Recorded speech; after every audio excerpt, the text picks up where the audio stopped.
Hello, I'm Mark at Green Bay Botanical Garden, and I'm here to show you some ideas for sustainable weeding and insect control for National Pollinator Week.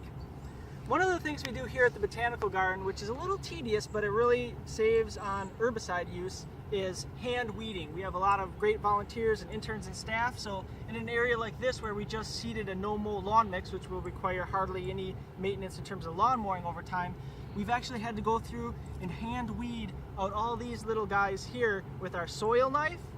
We could use something like a hoe, but one important thing to know when using a hoe is you actually need to lift out the root of the weed, and a lot of people just cut them off at the soil surface and then they just come back. So a hoe actually does take a fair amount of skill, surprisingly enough, to use. The other thing that you could do that we haven't done yet, but that would be pretty fun and awesome actually, would be to take this torch here and just burn these little guys. Though you can see there is some collateral damage to the grass, so maybe not the best idea, but probably the most fun. And then for insect control, one thing we do is just hand squeeze and squish grubs and other bugs and insects we see on plants. And then when it gets later in the season, when Japanese beetles become a problem, we knock them into soapy water, and that's how we get rid of most of our insect problems here at the garden. We really don't use very many herbicides or insecticides.